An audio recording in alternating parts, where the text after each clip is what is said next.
14일 주일 예배 드리도록 하겠습니다. 먼저 570장 찬송입니다. 570장.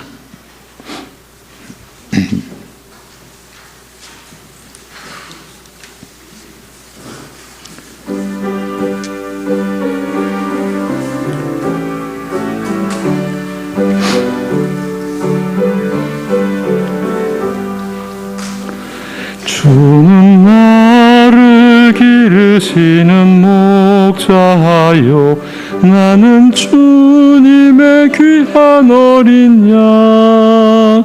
푸른 풀밭 맑은 시냇물가로 나를 늘 인도하여 주신다. 주는 나의 좋은 목자, 나는 그의 어린 양. 저를 따라 꼴을 먹여주시니 내게 부족함 전혀 없어라. 예쁜 새들 노래하는 아침과 노을 비키는 고운 황혼에 사랑하는 나의 목자 음성이 나를 언제나 불러주신다.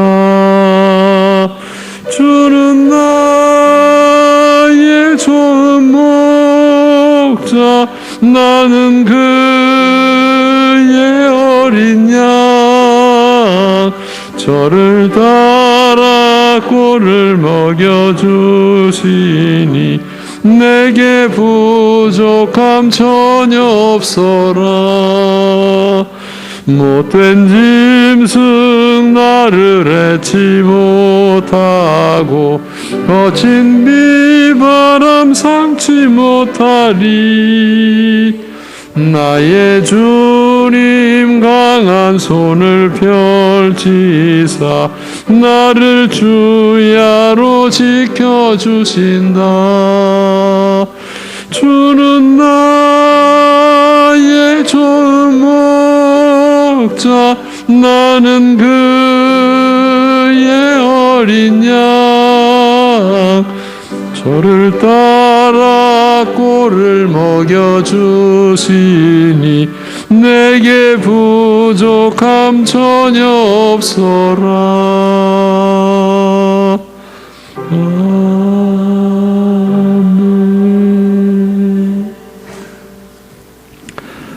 이제 우리 다 함께 사도신경으로 신앙 고백 드리겠습니다.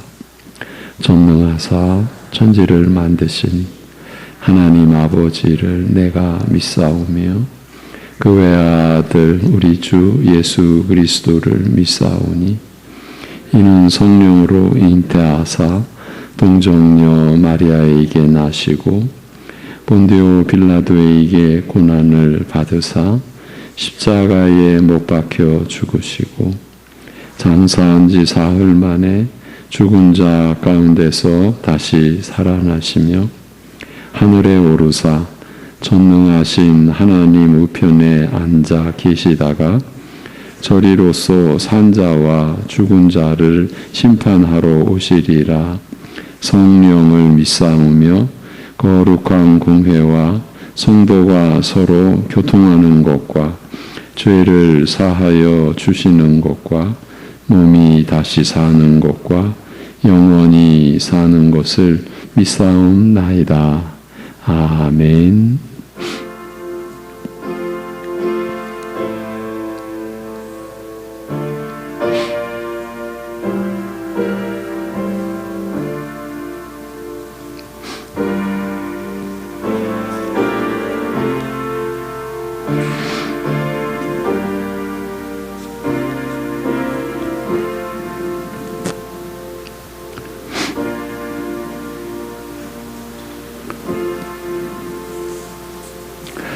능히 너희를 보호하사 거침이 없게 하시고 너희로 그 영광 앞에 흠이 없이 기쁨으로 서게 하실 이 곧 우리 구주 홀로 하나이신 하나님께 우리 주 예수 그리스도로 말미암아 영광과 위엄과 권력과 권세가 영원 전부터 이제와 영원토록 있을지어다. 아멘.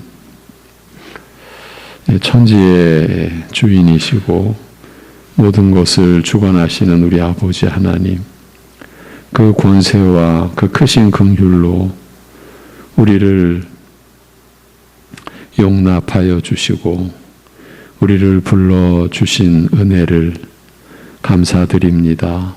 오늘도 허락하신 이 예배 가운데 우리가 한 믿음으로 함께 하나님을 향하오니 우리 모두를 불쌍히 여겨주시고 우리의 마음과 우리의 영혼 전체가 이 시간 하나님만을 온전히 향하며 하나님께로부터 오는 위로와 안식과 평강의 은혜를 누릴 수 있게 하여 주옵소서.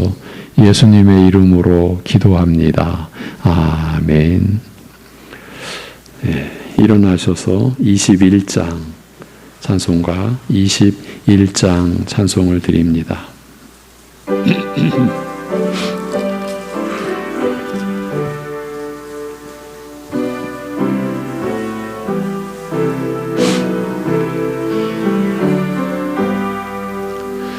다 찬양하여라 전능왕 창조의 주께 내 혼아 주 찬양 평강과 구원의 주님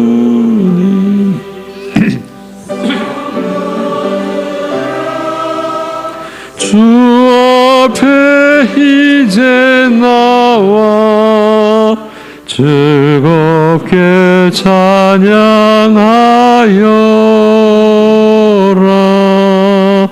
다 찬양하여라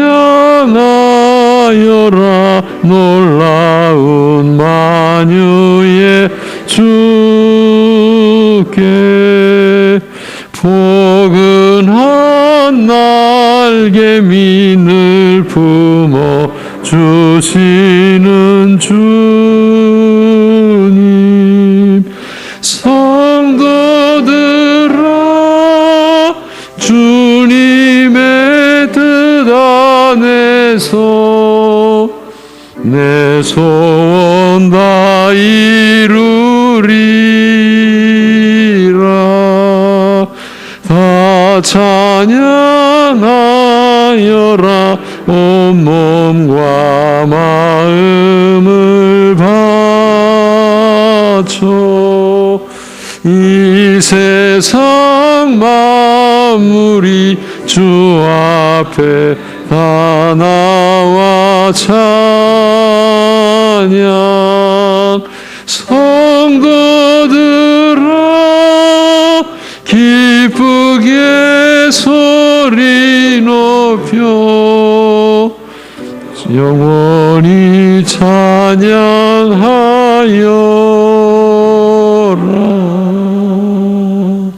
아멘.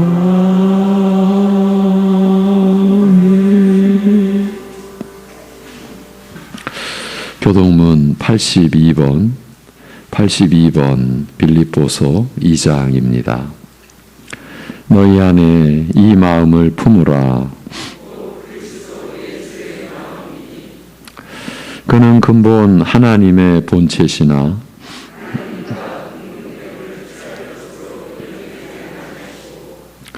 오히려 자기를 비워 종의 형체를 가지사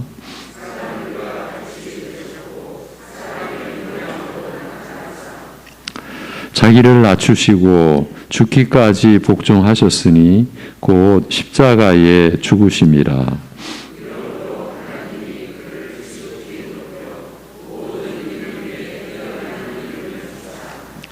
하늘에 있는 자들과 땅에 있는 자들과 땅 아래에 있는 자들로 모든 입으로 예수 그리스도를 주라 시인하여 하나님 아버지께 영광을 돌리게 하셨느니라. 아멘.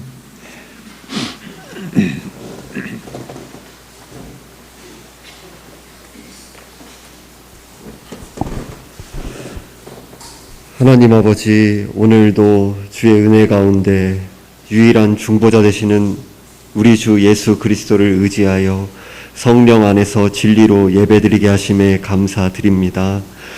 우리들이 예배를 드리면서 또 한 번의 주일을 맞이하여 이렇게 드리는 예배가 형식과 어떤 우리들의 종교적인 그런 만족과 어떤 그 절차만을 위하여 드리는 예배는 아닌지요. 우리 자신을 겸허히 돌아볼 수 있도록 성령께서 우리 마음에 빛을 비추어 주옵소서.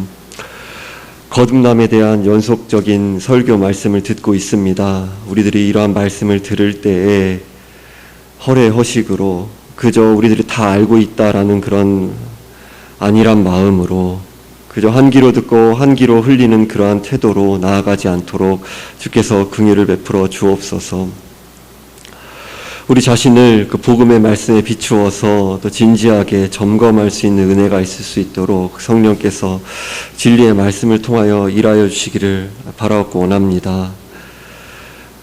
결국에 주님께서 말씀하신 것처럼 참으로 안타깝게도 참으로 우리들 가운데 두려웠고 떨림으로 우리들이 그 말씀 가운데 설 때에 알곡과 가라지가 이 땅 가운데 교회가 현존하는 동안에 그렇게 섞여 있다라는 그런 말씀 가운데 우리들이 안일함으로 그러한 말씀을 받지 않게 하여 주시고 우리 자신들이 참으로 복음 가운데 예수 그리스도를 믿음으로 받아들인 자인지 우리들이 자기를 의뢰하며 자기를 신뢰하며 그렇게 내세웠던 그 무언가들 자기 자랑과 자기 사랑과 자기를 의뢰하는 마음과 여러 가지 우리들의 재능을 의지하고 학식을 의지하고 가문을 의지하고 물질을 의지하고 여러 가지 우리들이 의지했던 그 모든 것들이 우리를 살리는 것이 아니라 멸망으로 인도한다라는 그러한 깨달음 가운데 우리들이 참으로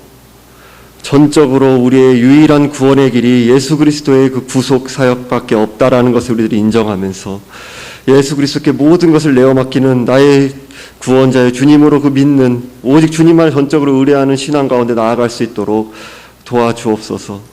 우리들이 자기 자신을 점검하면서 참으로 구원받은 자의 그 특징인 어린아이 같이 전적으로 주님을 의뢰하고 그것이 우리 가운데 열매로 나타나 참으로 우리 중심과 태도가 겸손함으로 또 그것이 삶 가운데 드러나는 열매로 맺혀가고 있는지를 10년, 20년, 30년 신앙생활 하면서도 우리들이 자기를 세우고 오히려 그러한 것들이 우리 자신의 명예가 되고 우리 자신의 벼슬이 되고 감투가 되고 자랑이 되고 다른 사람들을 그러한 것으로 오히려 아래로 바라보는 그런 구원의 길과는 정반대로 가는 멸망의 길로 가고 있는 것은 아닌지 겸손히 주님만을 의뢰하는 길로 나아갈 수 있도록 주여 긍휼을 베풀어 주옵소서.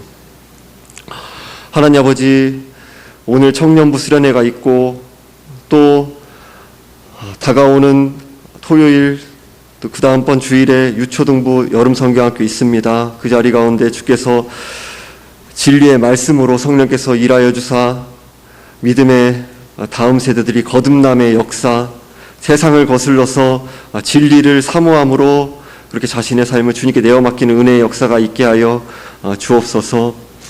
주의 몸된 교회들마다 코로나의 어려운 상황을 장기간 맞이하면서 주일학교가 문을 닫기도 하고 참으로 어려운 상황 가운데 그렇게 우리들이 보내고 있다는 안타까운 소식, 또 우리 교회의 상황 가운데서 그 가운데 우리도 놓여 있다라는 그런 것을 보게 됩니다. 주여 긍휼을 베풀어 주셔서 주의 몸된 교회들마다 참으로 어려운 상황 가운데 주님께서 주님의 몸된 교회를 붙들고 계시고 인도하신다라는 그 은혜 가운데서 복음의 말씀을 오직 주님 의지하여 신실함으로 또 주의 사랑과 은혜를 오직 의지함으로 오직 주께만 영광 돌리며 믿음의 다음 세대들을 섬기고 그들에게 말씀을 또 증거하고 섬기는 그 일 가운데 나아가고 주님께 모든 것을 내어 맡기며 주의 일하심만을 소망하며 나아가게 하여 주옵소서. 환난과 어려움과 또 아픔과 또 질병과 여러 가지 마음의 그 질고들, 어려움들 가지고 주 앞에 나온 영혼들이 있습니다. 주께서 하늘의 위로로 함께하여 주시고 오직 우리의 만족이 참 기쁨이 감사가 오직 우리 주 예수 그리스도께만 있다라는 그 초점이 회복되어 나가게 하시고 오직 주님께 모든 것을 의뢰하며 나아갈 수 있도록 도와주옵소서. 우리의 마음들 이 시간 진리의 말씀 선포될 때에 주께서 그 말씀으로 일하여 주셔서 우리의 높아진 마음은 낮춰주시고 낮아진 마음은 평탄하게 하사 우리 자신이 주인 되었던 그런 어리석음에서 회개하며 돌이켜 우리 주 예수 그리스도의 통치가 우리의 심령 가운데 하나님 나라의 통치가 회복되는 그런 은혜가 있을 수 있도록 도와주옵소서. 이 시간 가운데 주 왕 되신 주님께서 우리의 심령 가운데서 주님의 몸된 교회 가운데서 다스려 주사 우리들이 그 진리의 말씀을 아멘으로 받아 감사와 기쁨으로 어떠한 고난과 아픔과 환난이 다가온다 한다 하더라도 진리를 사모함으로 우리에게 내어주신 그 십자가 사랑을 기억하면서 기꺼이 즐거이 주님을 사랑함으로 우리 자신의 삶을 주님께 내어 맡기는 은혜의 시간 될 수 있도록 도와주옵소서. 감사드리며 우리 주 예수 그리스도의 이름으로 기도드리옵나이다. 아멘.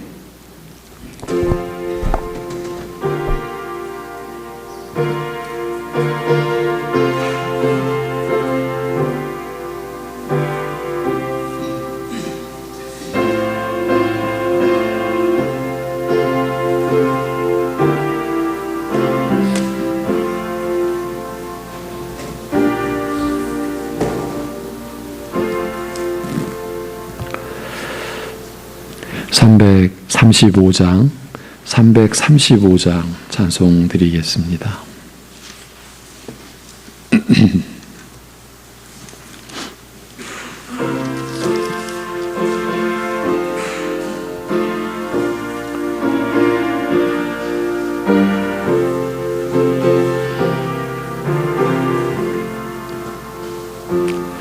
그 놀라운 평화가 내게 있네.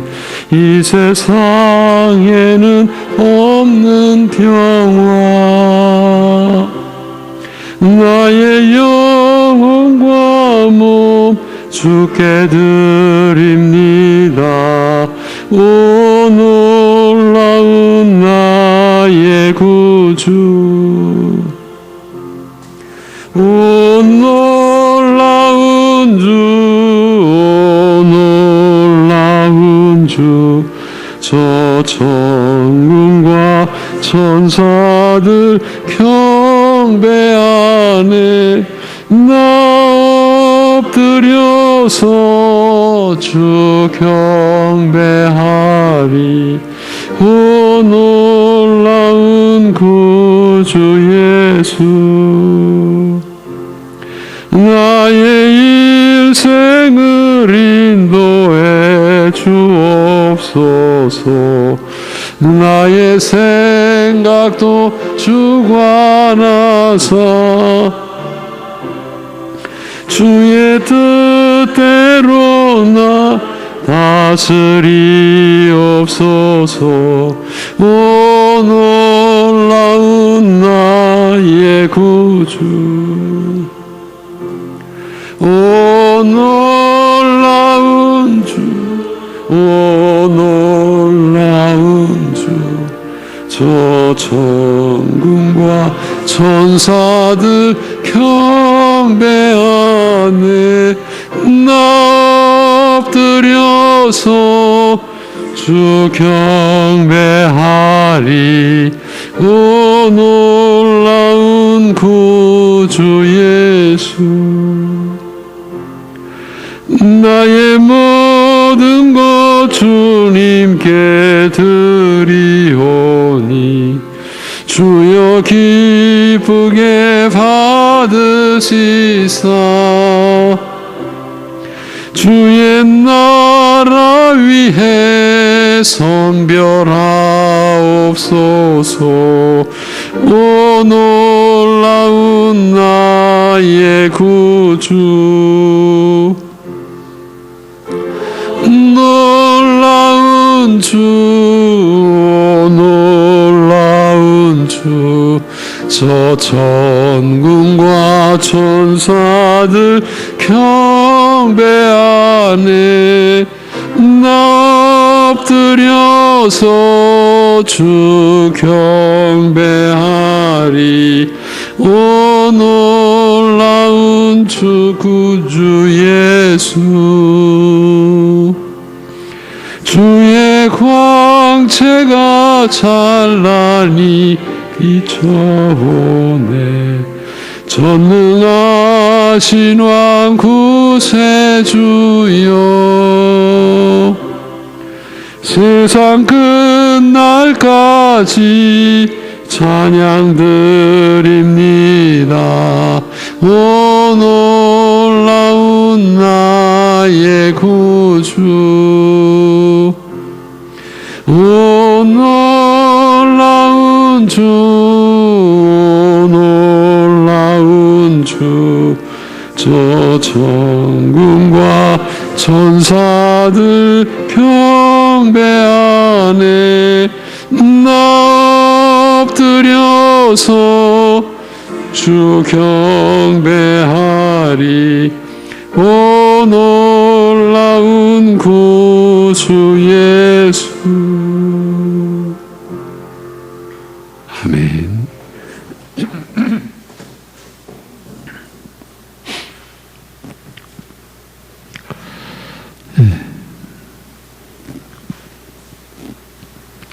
영원한 하나님의 나라를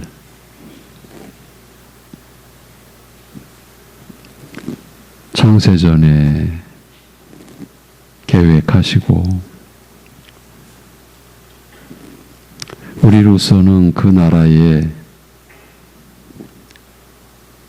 전혀 합당하지 않은 그러한 우리를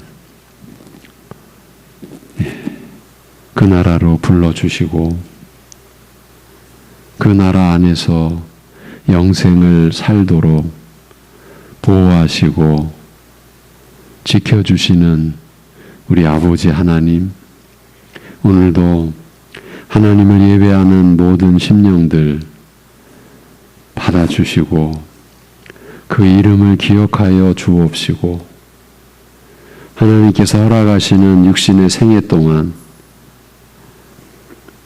오직 하나님만을 향하여 살아갈 수 있도록 은혜를 베풀어 주옵소서.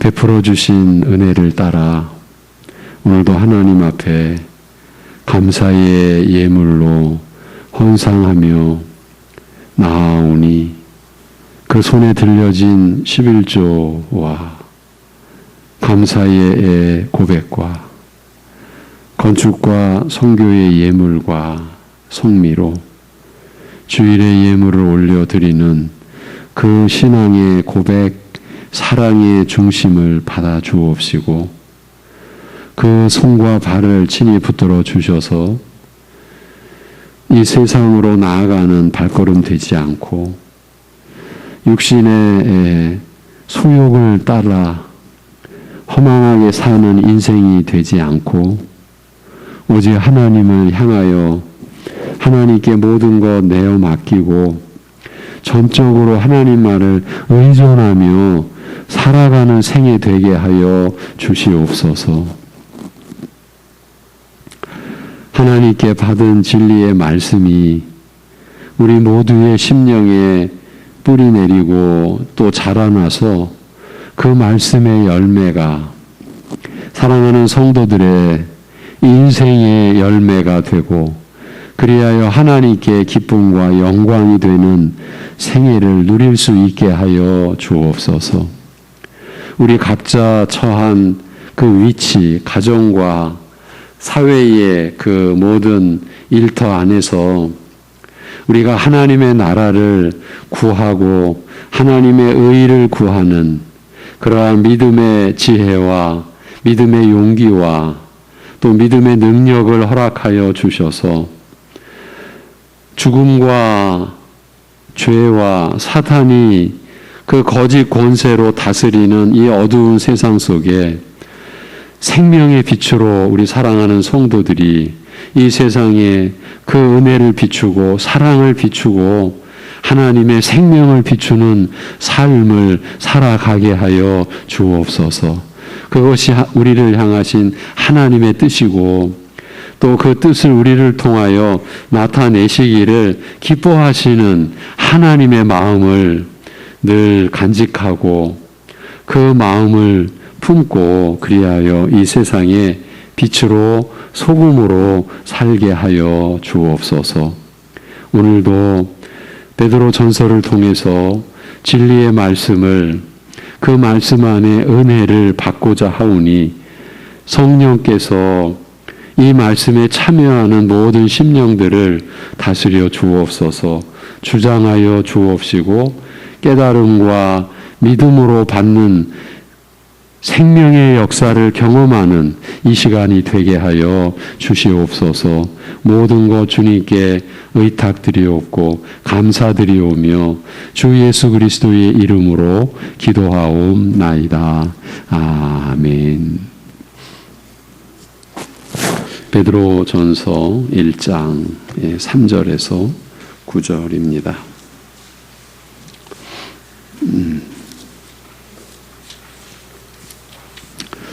오늘은 저와 함께 합독을 하도록 하겠습니다. 베드로전서 1장 3절에서 9절 산 소망이 있게 하시며 6번째 시간입니다. 베드로전서 1장 3절에서 9절 다 같이 합독하겠습니다. 우리 주 예수 그리스도의 아버지 하나님을 찬송하리로다.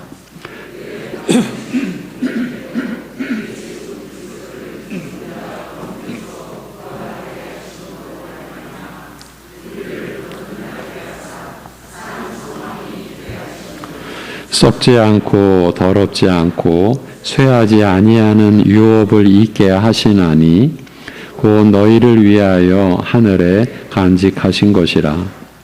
너희는 말세에 나타내기로 예비하신 구원을 얻기 위하여 믿음으로 말미암아 하나님의 능력으로 보호하심을 받았느니라. 그러므로 너희가 이제 여러 가지 시험으로 말미암아 잠깐 근심하게 되지 않을 수 없으나 오히려 크게 기뻐하는도다. 너희 믿음의 확실함은 불로 연단하여도 없어질 금보다 더 귀하여 예수 그리스도께서 나타나실 때에 칭찬과 영광과 존귀를 얻게 할 것이라. 예수를 너희가 보지 못하였으나 사랑하는도다. 이제도 보지 못하나 믿고 말할 수 없는 영광스러운 즐거움으로 기뻐하니 믿음의 결국 곧 영혼의 구원을 받음이라. 아멘. 이 냉방 시설을 잠시 좀 멈춰도 될까요? 예. 이제 말씀 중에 불편하면 그때 작동해 주시면 좋겠습니다.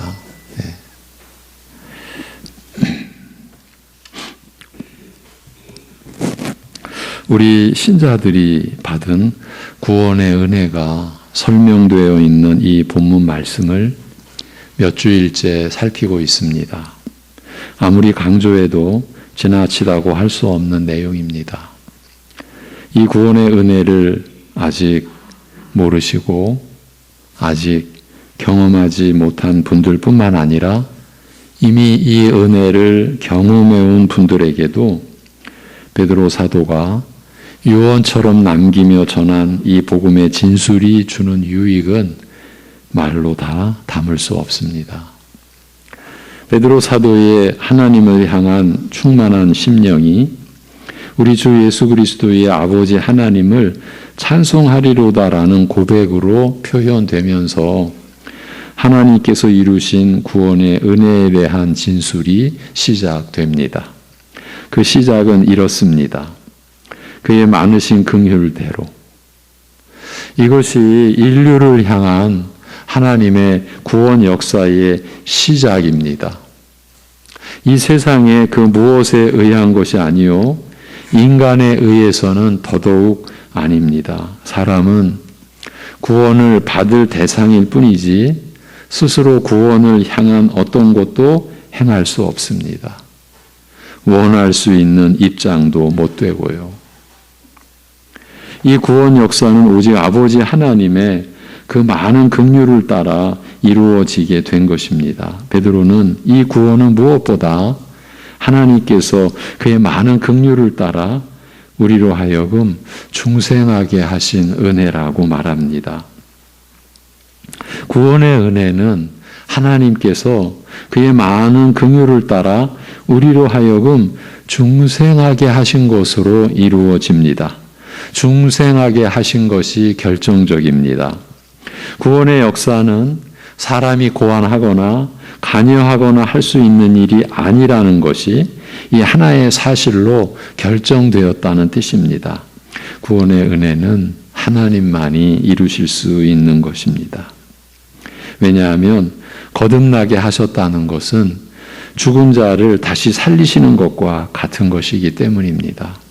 죽고 다시 사는 것을 사람이 어떻게 해내겠습니까? 왜 이 내용을 강조해 드리는 것일까요?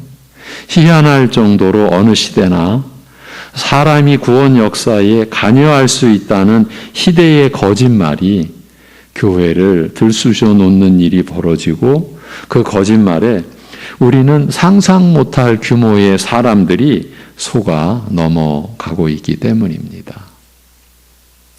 여러분, 그야말로 머리카락 한 올만큼의 분량,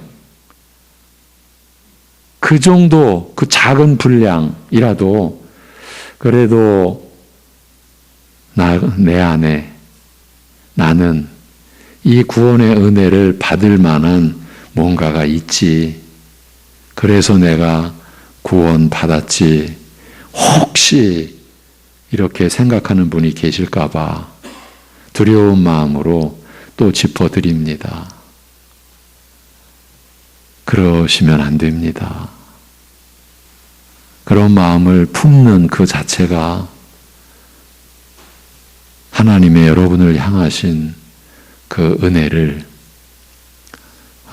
어떻게 표현해 드릴까요? 그냥 뒤집어 엎어버리는 겁니다. 부모님이 자녀들에게 밥상을 차려줬는데 자녀가 그 밥상을 그 부모님 앞에서 뒤집어 엎어버리는 그림을 한번 그려보십시오. 있을 수 없는 일이죠. 근데 우리는 어쩌면 하나님 아버지 앞에서 그러고 있는지도 모릅니다.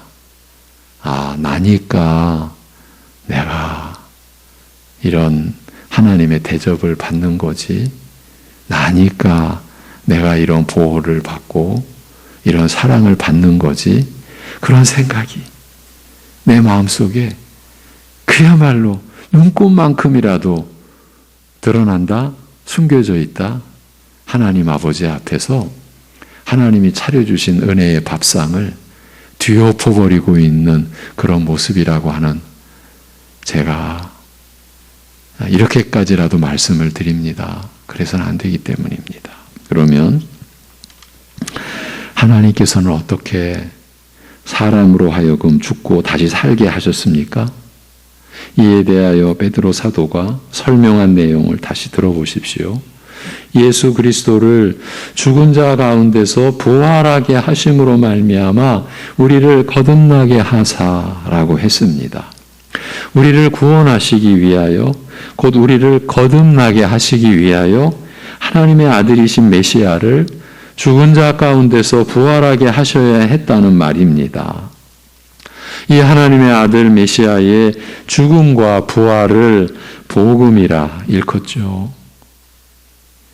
구약 역사 속에서 약속의 형태로 전해져 왔던 하나님의 아들에 관한 이 복음은 메시아이신 하나님의 아들의 죽음과 부활로 실현되었습니다. 이렇게 성취된 복음을 믿는 자들에게 하나님께서는 거듭나게 하시는 은혜를 베푸시는 것입니다. 그러면 복음을 믿는 우리에게 어떻게 거듭나게 되는 은혜의 역사가 일어나는 것일까요? 어떻게 그런 일이 일어나게 될까요? 복음을 믿는다는 것은 하나님의 아들의 죽음과 부활을 믿는 것을 뜻합니다. 하나님의 아들의 죽음과 부활이 나와 상관이 있다. 나를 위한 하나님의 역사다. 이것을 믿는 것이에요. 이러한 믿음이 한 사람의 생애 속에 일어나게 된 거예요. 여러분, 이보다 더 큰 일이 있겠습니까? 그런데 하나님의 아들의 죽음은 우리의 죄, 나의 죄로 인한 죽음이요.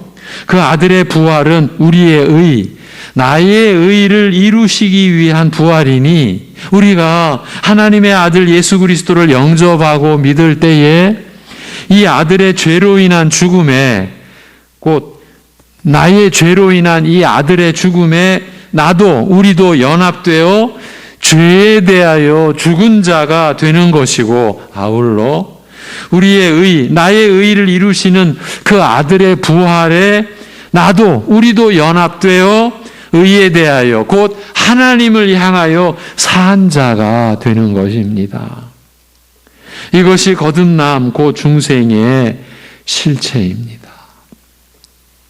하나님께서는 이렇게 하나님의 아들의 죽음과 부활 곧 이 복음을 받아들이고 믿는 자들을 거듭나게 하시는 것입니다. 그러므로 우리는 모두 복음을 믿는 자들이 되어야 합니다. 하나님의 아들이신 주 예수 그리스도의 나의 죄로 인한 죽음과 나의 의를 위한 부활을 믿어야 하는 것입니다. 이 믿음에 확신이 없을 때 하나님, 저 살려주세요. 영원한 저주와 지옥의 심판에서 저를 구해내 주세요. 이렇게 하나님 앞에 구하셔야 합니다. 믿음 없다고 등 돌리시면, 나하고 상관없네, 등 돌리시면, 기다리는 것이 영원한 멸망뿐이기에 등 돌리지 마시고 믿음이 없다고 여겨지면 하나님께 구하셔야 됩니다. 여러분의 평생의 신앙생활 했다라는 것으로 내 안에 믿음의 존재 여부 상관없이 내 평생 신앙생활 했다라는 것으로 나는 구원받았지라고 여기시면 안 됩니다. 하나님의 아들 예수 그리스도의 죽음과 부활이 나의 죄로 인한 것이다. 내가 그 예수님을 영접하고 믿을 때에 내 죄가 용서받고 내가 하나님 앞에 의롭다 여김을 받는다라는 이 믿음을 확인하셔야 합니다. 여러분, 바울 사도가 로마서에서 예수는 우리가 범죄한 것 때문에 내줌이 되고 사망의 내줌이 되고 우리를 의롭다 하시기 위하여 살아나셨느니라고 한 복음의 진술을 그대로 받아서 믿어야 하는 것입니다. 왜냐하면 이 믿음이야말로 구원의 은혜 곧 중생의 증거요 증표이기 때문입니다. 히브리서에서 믿음은 바라는 것들의 실상이요 보이지 않는 것들의 증거니라고 한 말씀 그대로입니다. 이 믿음이야말로 보이지 않는 중생, 보이지 않는 구원의 은혜의 증거인 것입니다. 이렇게 우리를 거듭나게 하셨다고 진술한 베드로 사도는 그래서 우리 믿는 자들에게 산 소망이 있게 하셨다는 것으로 구원의 은혜를 더 구체적으로 설명하고 있습니다. 이 말씀 역시 결정적입니다. 지금 육신을 지니고 살아가는 신자들의 삶의 성격과 생애의 방향이 결정되었다라는 뜻입니다. 한마디로 우리의 삶은 이 땅에 머무는 것으로 끝나는 게 아니다. 우리의 목적지는 지금 여기가 아니다라는 말입니다. 그렇습니다. 우리 믿는 자들의 삶은 지금 여기서 곧 육신의 생애에서 결판나는 것이 아닙니다. 그래서 사도 바울이 만일 그리스도 안에서 우리가 바라는 것이 다만 이 세상의 삶뿐이면 모든 사람 가운데 우리가 더욱 불쌍한 자일이라고 한 것입니다. 그러니까 육신으로 살아가는 동안에 우리는 산 소망을 지닌 자로서 살아야 한다라는 것입니다. 즉 그 죽지 않는, 그래서 우리를 살리는 소망이 있게 하신 하나님의 뜻을 쫓아야 한다라는 말입니다. 여러분, 내 뜻, 내 욕구, 내 바람, 내 소원, 이것을 쫓는 게 우리 신자들의 삶이 아닙니다. 우리를 향한 하나님의 뜻을 이제 우리는 쫓게 되어 있는 겁니다. 중생한 자로서, 새 생명을 지닌 자로서 우리가 그렇게 살게 되어 있다라는 것입니다. 지금까지 그렇게 못 살았는데요. 이 말씀 앞에서 지금까지 못 살아온 여러분을 하나님 앞에 내어드리고 하나님 앞에 은혜를, 긍휼을 구하고 그렇게 하나님의 말씀 따라 살게 해 주시기를 구하시면 되는 거죠. 지금까지 못 살았는데 그렇다고 또 등을 돌려버리시면 안 됩니다. 왜? 영원한 심판의 저주만이 기다리니까요. 못 살았다고 물러나시면 안 됩니다. 하나님, 저를 지금 불쌍히 여겨 주옵소서. 여러분, 주님 십자가에 못 박히실 때 한평 강도, 그 강도가 얼마나 흉악한 범죄를 저질렀는지는 성경에 기록이 되어 있지 않으나 그 2000여 년 당시 십자가에 못 박히는 사형수로 죽어야 하는 그 죄수들의 죄상은 우리가 지금 생각하는 그 이상의 끔찍한 죄악을 범한 그런 그 죄인들이 십자가형으로 죽어야만 했었거든요. 그 한평 강도가 그 죽어가면서 몸에 피 흘려가면서 생명의 기운이 쓰러져 가면서 나를 기억해 달라고 하나님 앞에, 예수님 앞에 자신의 모든 것을 내어 맡기며 나를 살려달라고, 나를 기억해 달라고, 나를 용서해 달라고. 여러분, 이 모습이 우리 신자들의 모습이에요. 우리가 평생 하나님 앞에서 이 예배당 안에서 거룩한 예배를 우리가 참여하는 외적으로의 어떠한 경건한 외모가 하나님의 은혜로 우리에게 주어졌어도 우리의 속사람은 하나님, 지금 그 한평 강도와 같은 그 중심에서 우리는 벗어날 수 없는 거예요. 하나님, 나를 긍휼히 여겨 주시옵소서라고. 이렇게 산소망을 지닌 우리는 그 산소망이 있게 하신 하나님의 뜻을 쫓아야 하는 거예요. 그러므로 하나님께서 우리를 구원하셔서 산소망을 갖고 살게 하신 뜻을 우리는 제대로 바르게 이해할 필요가 있습니다. 곧 우리가 살아가면서 맞닥뜨리는 어떤 상황, 어떤 환난도 우리가 받은 소망을 없이 하거나 무효가 되게 하지 못합니다. 이런 이해를 가지고 살아야 한다라고 말씀을 드리는 거예요. 그 어떤 일도 이 소망을 죽이지 못하고요. 어떤 세력이나 권세도 여러분에게서 이 소망을 빼앗지 못합니다.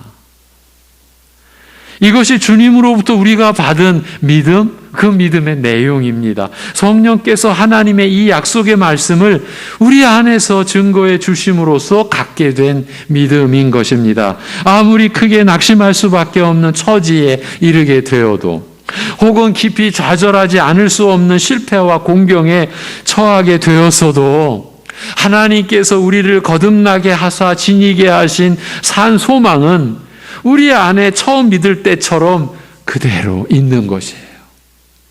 죽어 없어지듯이 사라지는 법이 없다는 말입니다. 바로 이 사실을 우리 안에 영원히 거하시는 성령께서 친히 보증해 주십니다.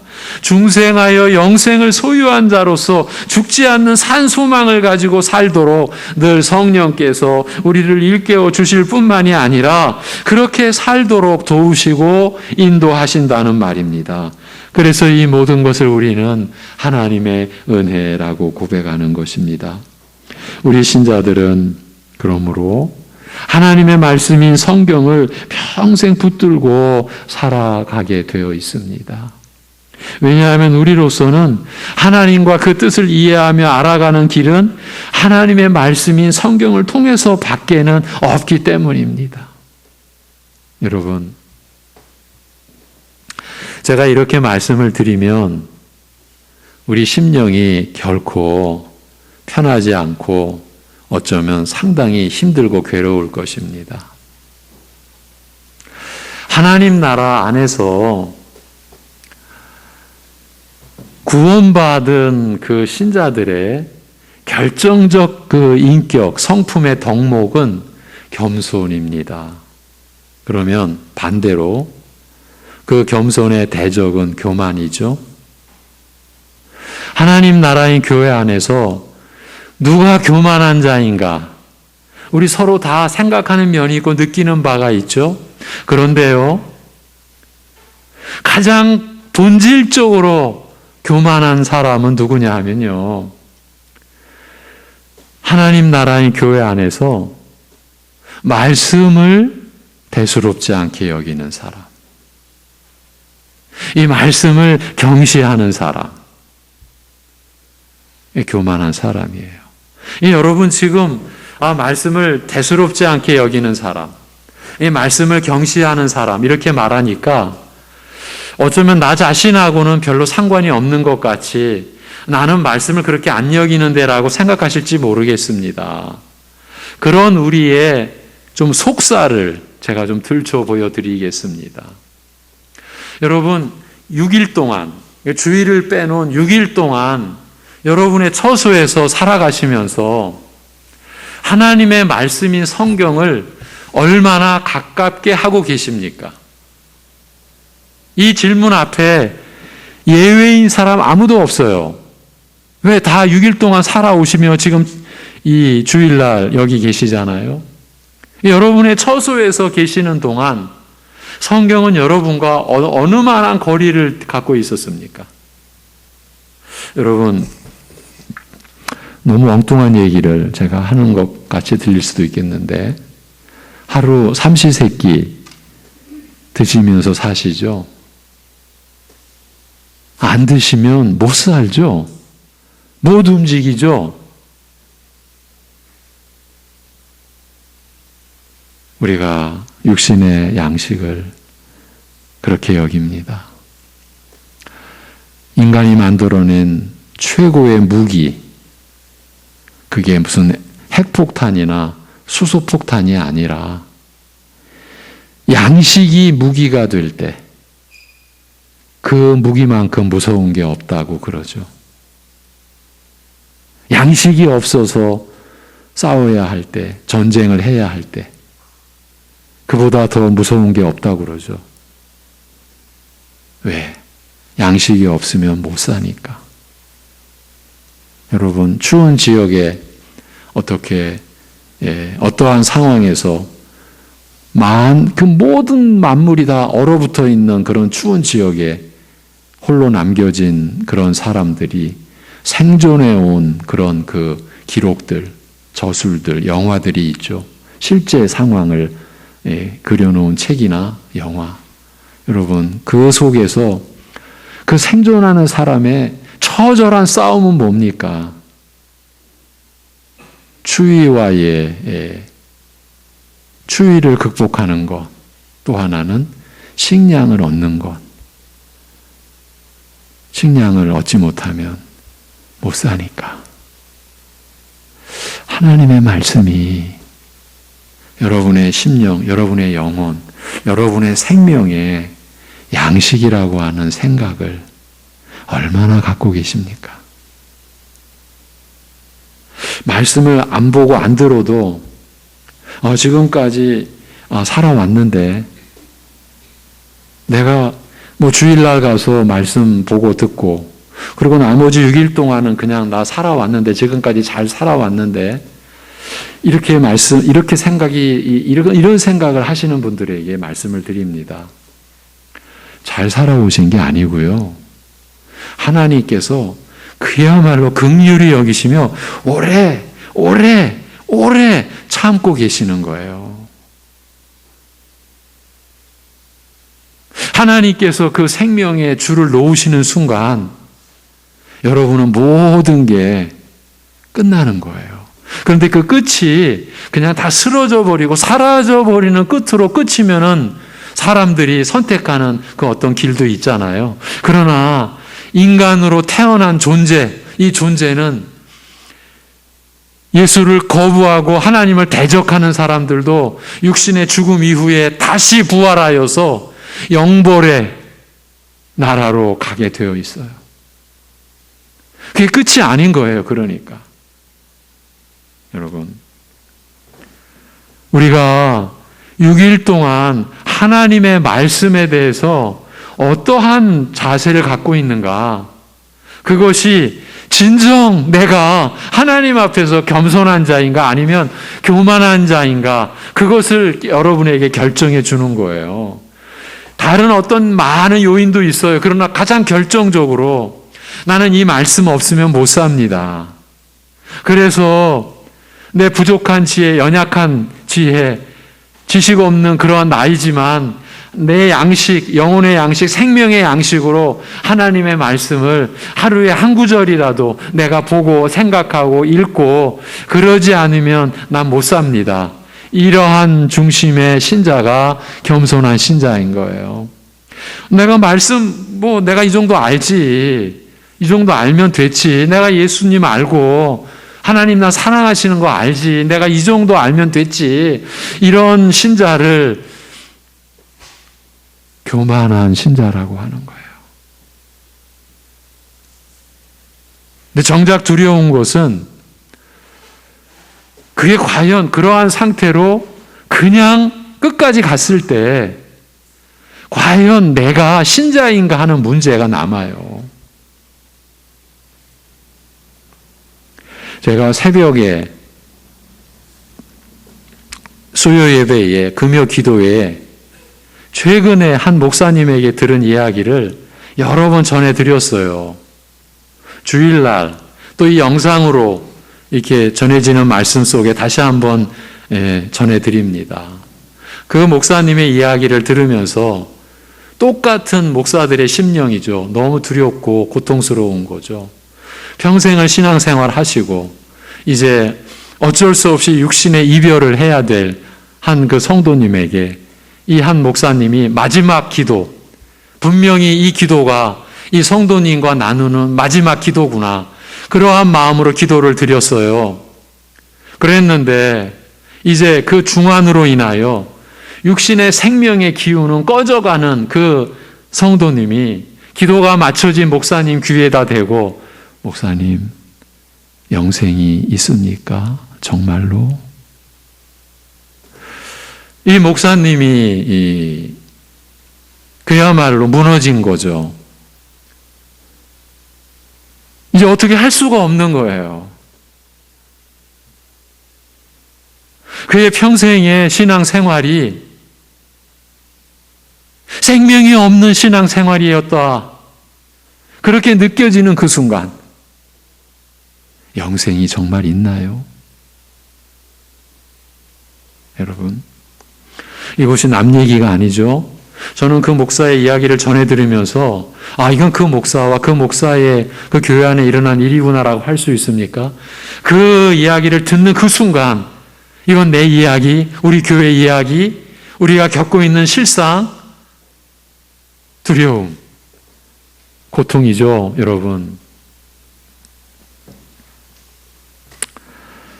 제가 산소망을 지닌 우리로서는 하나님의 말씀을 가지고 살아야 한다, 그 말씀을 드리면서 여기까지 좀 나왔습니다. 이제 정리하고, 이거 아직 3분의 1밖에 안 전했는데 시간은 3분의 2가 갔습니다. 남은 시간 제가 좀 빨리 하고 오늘 일부 예배 좀 늦게 가도록 하겠습니다. 지금 힘드시면 에어컨을 틀어주시면 되겠습니다. 예.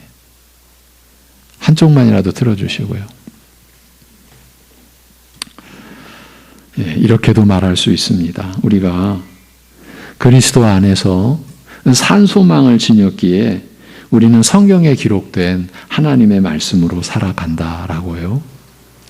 그 말씀만이 우리가 받은 산소망을 늘 새롭게 또한 더 깊고 풍성하게 밝혀주기 때문입니다. 이어서 사도 베드로는 이 소망이 구체적으로 어떤 것인지 이렇게 설명합니다. 썩지 않고 더럽지 않고 쇠하지 아니하는 유업을 잊게 하시나니 곧 너희를 위하여 하늘에 간직하신 것이라. 지금의 이 연약한 육신을 입고 사는 동안 산소망을 지닌 자로서 살아가게 된 우리 신자들을 위하여 하나님께서 하늘에 간직해 놓으신 영원한 기업이 있다고 하는 말씀입니다. 이 영원한 생명의 소망은 썩어 그 가치를 잃거나 사라지는 허망한 것이 아니며 죄로 더럽혀지지 않은 순전한 것이요 결코 쇠하지 않을 유업이라. 말하자면 이 땅에 속한 것이 아니요 우리를 위하여 하늘에 곧 좀이나 동록이 해하지 못하며 도적이 구멍을 뚫지도 못하고 도적질도 못하여 그 가치가 영원히 훼손되지 않을 하늘에 간직해 두신 유업이라는 뜻입니다. 그래서 앞에서 육신을 지니고 살아가는 신자들의 삶의 성격과 생애의 방향이 결정되었다고 하면서 우리의 삶은 이 땅에 머무는 곳으로 끝나는 게 아니다. 우리의 목적지는 지금 여기가 아니다라고 했던 것입니다. 우리가 하나님께 택함을 받은 자이지만 그러나 이 세상에서는 흩어진 나그네로 살아가야만 하는 이유, 그 근본적인 원인을 베드로 사도가 이렇게 밝혀놓았습니다. 이 세상에서 살아가지만 결코 이 세상에 속할 수 없는 우리의 신분 때문이라는 것입니다. 우리 신자들의 신분이 하나님께서 하늘에 간직해 두신 유업을 이을 자라는 것이기 때문입니다. 그래서 이 사실을 바울 사도도 로마서에서 성령이 친히 우리의 영과 더불어 우리가 하나님의 자녀인 것을 증언하시나니 자녀이면 또한 상속자 곧 하나님의 상속자요 그리스도와 함께한 상속자니 이렇게 말씀하시는 거예요. 그리고 우리가 그와 함께 영광을 받기 위하여 고난도 함께 받아야 할 것이니라고 진술해 놓았던 것입니다. 지금 베드로 사도가 우리가 받은 구원의 은혜를 설명하는 중이라고 했습니다. 우리 신자들이 예수 그리스도를 믿음으로 구원을 받았다는 것이 한마디로 이런 것이라고 베드로가 설명하는 내용입니다. 육신의 생애가 끝날 때를 맞이한 사도 베드로, 그리스도의 사도로 고기 잡는 어부에서 사람을 낚는 어부로 부름받은 생애를 마치며 사도로서의 사역 기간 내내 하나님 나라를 전파하면서 주 예수 그리스도에 관한 모든 것을 가르쳐 왔던 구원의 복음을 정리하여 오늘 우리가 보는 바대로 전해주고 있습니다. 이런 배경을 전제로 했을 때 베드로전서를 통해서 우리가 받는 은혜가 더욱 특별하다라고 할 수 있습니다. 우리가 지금까지 받아온 구원의 은혜의 본질을 확인해 줄 뿐만이 아니라 그 깊이와 풍성함을 더해주는 영적 유익까지 얻게 해주기 때문입니다. 물론 이 반대쪽 관점에서는 베드로의 진술이 우리에게 심각한 도전이 될 수도 있습니다. 지난 2주간 동안 살핀 대로 우리의 그간의 신앙생활이 이 말씀의 내용을 어느 정도 담고 있었는가 하는 면을 살필 때 우리로서는 선뜻 예, 아멘 이렇게 말하기에는 어려운 상태이기 때문입니다. 또다시 짚어드리는데 현재 우리의 신앙은 대체적으로 하나님 나라를 목표로 하고 있지 않다고 볼 수 있으며 이 점이야말로 현대교회가 안고 있는 문제 중 가장 심각한 부분이라고 할 수 있습니다.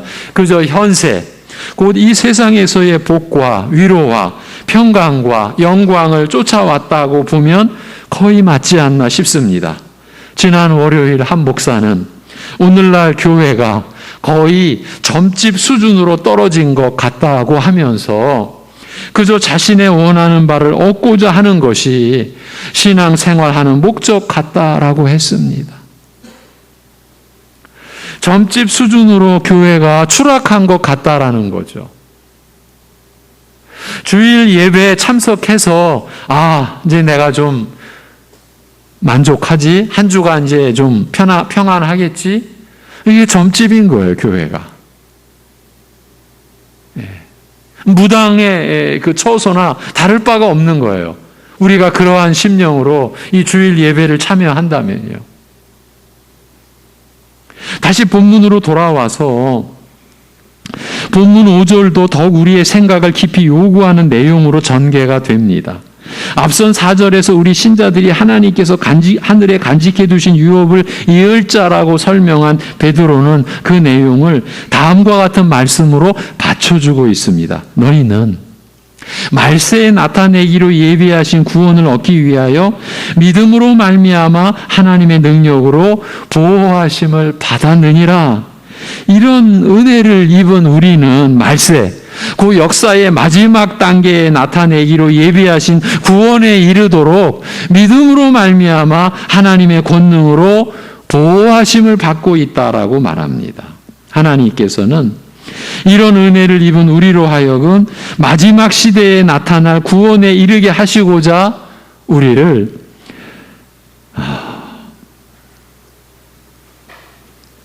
그의 권능으로 보호하시되 믿음을 통하여 그 능력을 입게 하신다. 간단하게 말하면 우리 신자는 하나님을 믿고 의지하는 그 가운데 하나님께서 그의 권능으로 우리를 보호하여 구원에 이르게 하시는 은혜를 누린다는 뜻입니다. 한번 들어보십시오. 산 소망, 하늘에 간직된 유업, 말세에 나타내기로 예비하신 구원. 지금 이것이 우리가 받은 구원의 실체입니다. 산 소망, 하늘에 간직된 유업, 말세에 나타내기로 예비하신 구원. 지금 이런 말씀의 내용이 지금 나의 믿음의 내용과 어떤 연관이 있습니까? 이 질문을 우리 자신에게 해야 합니다.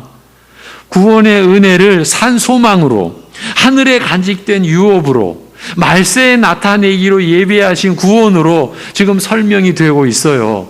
그러면 우리가 구원 받았습니다라는 고백을 하는 신자라면 이러한 말씀의 내용이 우리 안에 어떤 의미로, 어떤 위치로 우리 마음에 들어와 있어야 하겠습니까? 혹여나 산소망?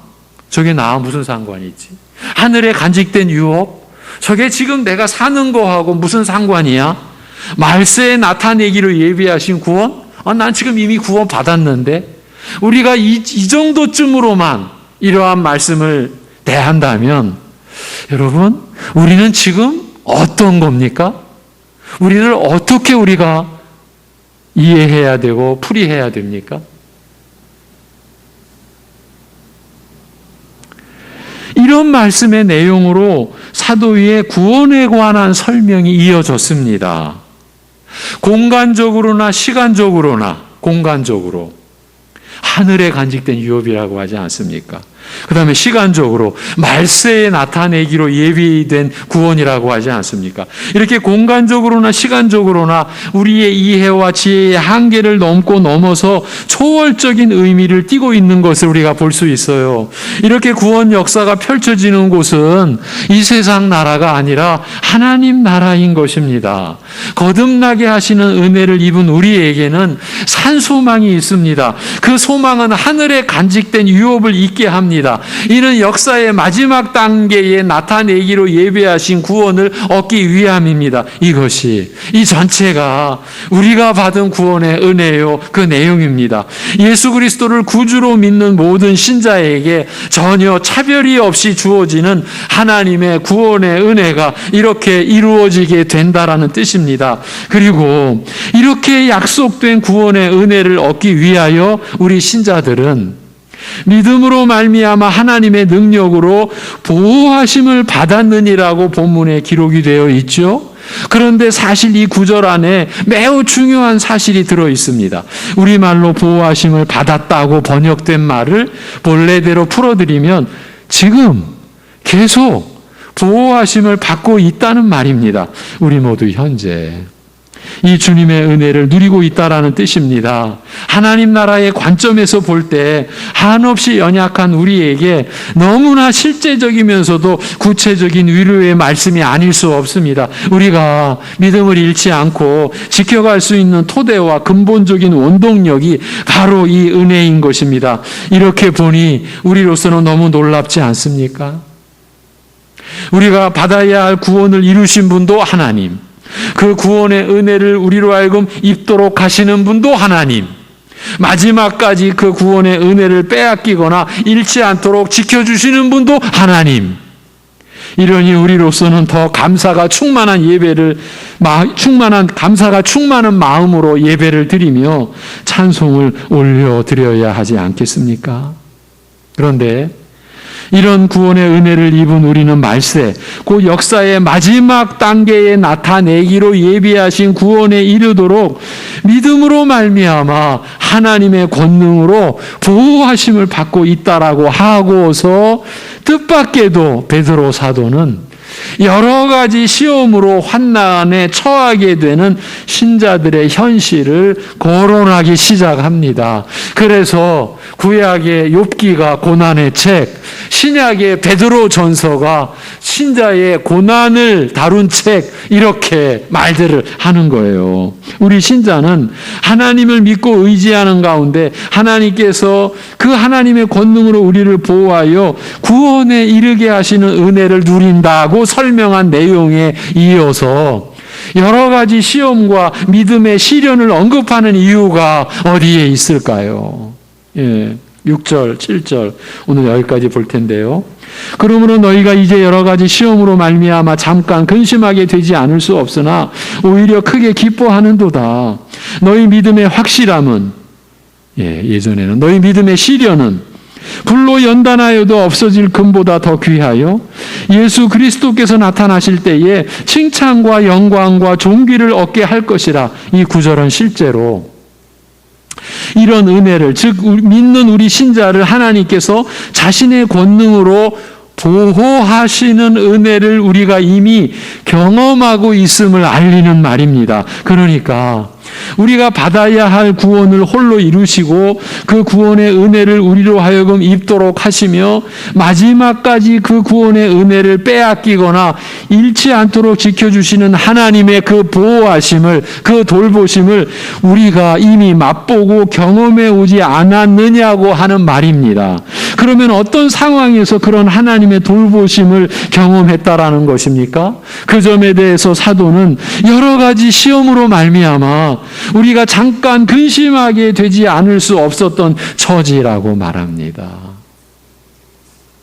잠깐이나마 여러 가지 시험들로 시달릴 수밖에 없었으나, 말하자면 세상에서 살아가는 동안 신자는 불가피하게 이런 어려움에 시달릴 수밖에 없으나, 그런 가운데서도 우리 믿는 자들에게는 하나님께서 그의 권능으로 믿는 자들을 보호하시는 은혜를 입고서 즐거워하는 기쁨 또한 있음을 일깨우고 있는 것입니다. 우리 안에도 이런 기쁨을 경험한 분들이 틀림없이 계십니다. 시험과 환난 속에서 말입니다. 그런데 이 경험은 신자된 우리 모두가 가질 수 있는 것이라고 말씀하시는 것입니다. 지금 잠깐이나마라는 말이 이 땅에서 잠깐 동안 시험에 시달려 온 곳을 두고 한 말인 만큼 신자가 이 땅에서 불가피하게 온갖 시험에 시달릴 수밖에 없으나 그럼에도 기뻐할 수 있는 가장 근본적인 이유는 결국 이 시험이, 여러분이 겪는 그 환난이 우리 신자에게 가져다 줄 유익과 이를 통하여 이르게 될 마지막 결과 때문임을 은연중 암시한다라고 할 수 있습니다. 우리 믿는 자가 세상에서 잠시 온갖 시험에 시달리면서도 기뻐하는 이유는 그런 가운데서도 하나님께서 그의 권능으로 믿는 자를 보호하시는 은혜를 경험하기 때문이며, 또한 시련을 통하여 얻는 유익과 그 마지막 결과가 크고 선하기 때문이라. 말하자면 우리에게 이런 시험을 허락하신 하나님의 뜻이 근본적으로 선하기 때문인 것이에요. 여러분, 이에 대하여 더 구체적으로 사도는 설명합니다. 너희 믿음의 확실함은, 너희 믿음의 시련은 불로 연단하여도 없어질 금보다 더 귀하여 예수 그리스도께서 나타나실 때에 칭찬과 영광과 존귀를 얻게 하려 함이라. 환난 가운데서 믿는 자를 보호하시는 하나님의 은혜를 즐거워하는 그 기쁨이 참으로 고귀함을, 참으로 탁월함을, 참으로 고상함을 알리는 말씀입니다. 하나님의 이런 보호하심 가운데서 우리가 겪는 갖가지 시험들은 오히려 우리의 믿음을 연단함으로써 불로 단련하여도 결국 없어지고 말 이 땅의 금보다 더 귀중한 것이 되게 할 것이며, 말하자면 세상에서 가장 귀하다라고 하는 금보다 더 귀중한 것, 세상의 그 어떤 것보다 더 귀중한 것이 되게 할 것이며, 그리하여 그리스도께서 다시 오실 때에 칭찬과 영광과 존귀가 될 것이라고 말합니다. 이 땅에서 겪는 온갖 시험들을 통하여 우리의 믿음은 연단을 받아 오히려 합당하고 아름다운 모습으로 빚어질 것이며, 그 귀중하고 아름다운 모습은 이 땅에서 가장 값진 것으로 여기는 썩어질 금보다, 세상이 자랑하는 그 어떤 것보다 비할 수 없이 더 값지고 고귀하여 마지막 날 주께서 다시 오시는 날 칭찬과 영광과 존귀가 될 것이라. 그때에 비로소 그 가치와 귀중함을 드러내리라는 뜻입니다. 믿는 자는 환난 가운데서도 이런 날을 바라고 고대하며 기뻐하는 것이에요. 이것을 믿음의 삶이라고 하는 것 아니겠습니까? 이것이 하나님 나라 안에서 그 백성들이 당하고 겪는 시험과 환난의 용도입니다. 이 내용이 오늘 우리가 받은 말씀의 지혜입니다. 하나님 나라 백성인 우리 역시 하나님의 섭리 속에서 드러난 시험과 환난의 이 용도에 대한 이해를 필히 갖추고 있어야 합니다. 실제로 시험과 환난 때문에 실족하고 신앙 자체가 허물어지는 경우들이 많지 않습니까? 하나님 나라에서 환난이 선하신 하나님의 섭리 속에서 어떻게 쓰이는지를 전혀 몰랐다라는 점도 그 몰락의 중요한 요인이 되었을 것입니다. 이 얼마나 안타까운 일입니까? 오늘도 이렇게 질문을 드리며 맺고자 합니다. 부담스러운 내용이지만 그 누구도 피해갈 수가 없는 질문입니다. 이 땅에서 겪는 온갖 환난들을 통하여 자신의 믿음이 연단을 받아 주께서 다시 오시는 날 칭찬과 영광과 존귀가 되리라는 믿음으로 살고 계십니까? 그러한 믿음이 오늘 우리 교회가 받은 믿음의 내용으로 우리가 간직하고 있다고 우리가 이렇게 고백할 수 있습니까? 진정으로 이와 같은 말씀을 붙들고 이와 같은 말씀에 붙들려 우리가 주님을 의지하며 살고 있다라고 할 수 있겠습니까? 한마디로 줄여서 주님을 의지하십니까? 내 전체를 주님께 의존하며 나는 살고 있다. 우리가 이렇게 생각하고 이렇게 믿고 있습니까? 여러분? 우리가 더 간절하게 기도하며 더 절실한 마음으로 예배를 사모하여야 하지 않겠습니까? 우리 모두가 이렇게 해야 할 때인 것만은 확실합니다. 기도하겠습니다. 하나님 아버지, 우리를 살리신 구원의 말씀을 교회에 허락하시고 우리로 하여금 보고 듣게 하여 주심을 감사합니다.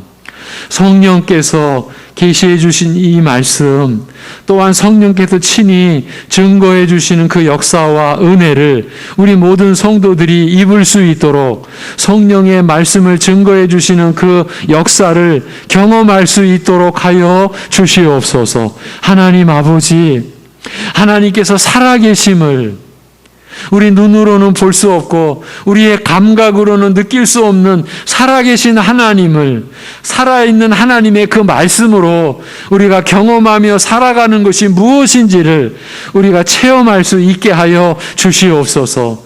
그리고 그 은혜를 체험할수록 낮아지고 겸손해져서 오직 하나님께서 구원을 이루시고 그 구원을 우리에게 입혀주시고 그 구원을 하나님 홀로 지켜주시는 그 하나님의 은혜를 우리가 헛되이 하지 않고 욕되게 하지 않고 그 은혜가 우리를 통해 나타나는 이 세상에, 그래서 우리가 그리스도로 인하여 빛이 되는, 소금이 되는 그러한 생애, 그러한 삶을 우리가 이룰 수 있게 하여 주시옵소서. 아버지 하나님, 환난 속에서 무너져가는 심령들 붙잡아 주시옵소서.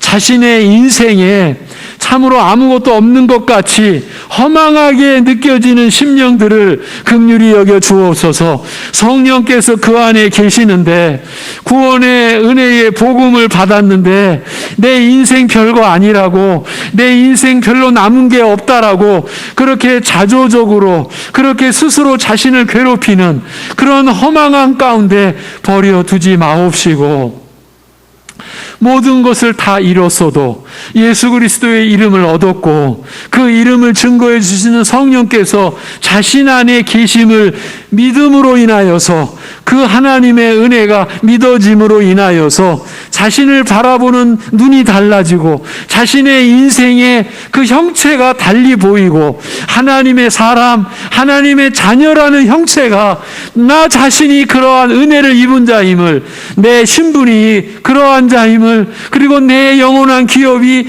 하나님께서 나를 위하여 하늘에 간직해 놓으신 기업이라고 하는 믿음으로 인하여서 내 삶이, 내 자신이 전혀 새롭게 보이는 그러한 역사가, 그러한 은혜의 역사가 우리 성도들에게 경험되어지는 그러한 은혜를 우리에게 허락하여 주옵소서. 하나님 아버지, 이 은혜를 우리에게 내려 주옵소서.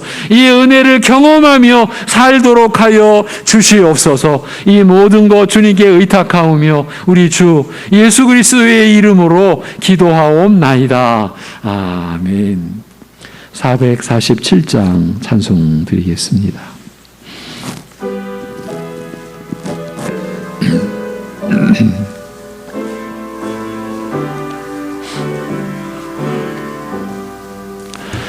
이 세상 끝날까지 주 섬겨 살리니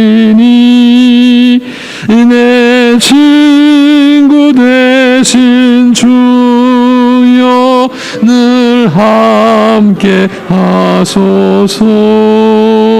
주 나와 함께 하면 전쟁도 겁없고 주 나를 인도하면 늘 안심하리라.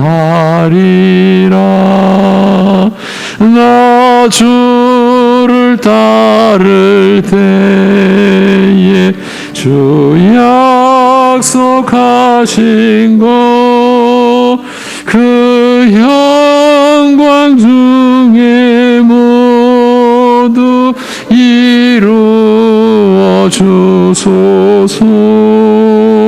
나 주의 뒤를 따라 섬기며 살리니 그 크신 은혜 속에 날 인도하소서.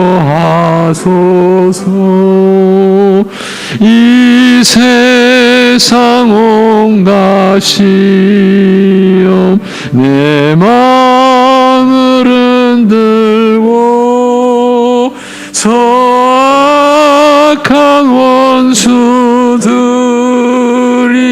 암탉에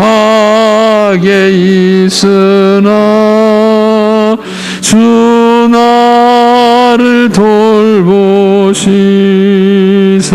내 방패 되시고 내 옆에 계신 것을 늘 알게 하소서. 저 영광 빛난 곳을 주 허락했으니 그 허락하신 곳을 늘 사모합니다.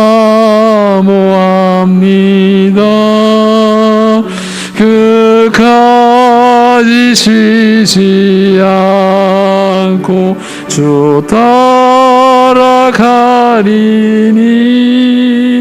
주 넓은 사랑으로 늘 인도하소서.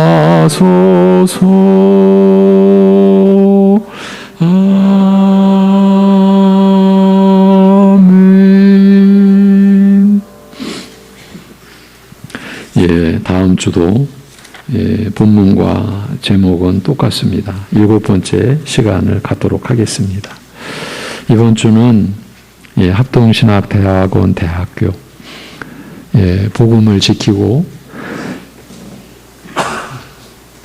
복음을 전하는 신학교를 위해서 우리가 기도하지 않을 수가 없죠. 다음 세대의 말씀의 일꾼들을 교회가 세워가야 하기 때문입니다. 지망자가 획기적으로 줄어들고 있습니다. 굉장히 어려운 때입니다. 기도해 주셔야 되겠습니다. 하나님께서 우리 교회를 그리고 여러분의 가정을 세워가십니다. 그래서 말씀 안에서 사랑으로 역사하는 가정과 교회를 위해 우리가 기도해야 되고요. 우리 민족과 나라를 하나님께서 경계에 세워주셨고 지금까지 인도해 오셨습니다. 나라를 위해 기도하셔야 됩니다. 하나님께서 이 나라를 지켜주시고 교회가 이 나라를 통해 세워져서 전 세계 모든 민족을 말씀으로 섬기는 그런 민족과 나라를 우리가 하나님께 구해야 되겠습니다. 영육간의 연약한 지체들, 우리 김한수 장로님, 우리 황강성 권사님, 대표적으로 제가 성함을 불러드리고 여러 기관 또 구역 안에서 연약한 분들 다 아시죠? 서로 알려고 하면서 기도해 주시기 바랍니다. 청년부 여름 수련회가 오늘 하루 진행됩니다. 마음과 기도로 동역해 주시고 유초등부 여름 수련회가 20일 토요일부터 21일 주일까지 진행됩니다. 역시 마음과 기도로 동역해 주시기 바랍니다. 코로나로 어려움을 여러 우리 가족들 겪고 있는데 우리 신란영 전도사도 아들 그 직장에서 확진이 되어 와가지고 오늘 함께하지 못했습니다. 이번 주 묵상 구절 잠언 26장 27절 우리 함께 읽고 제가 축도함으로 예배를 마치겠습니다. 잠언 26장 27절입니다. 다 같이 함정을 파는 자는 그것에 빠질 것이요 돌을 굴리는 자는 도리어 그것에 치이리라. 아멘. 축도하겠습니다.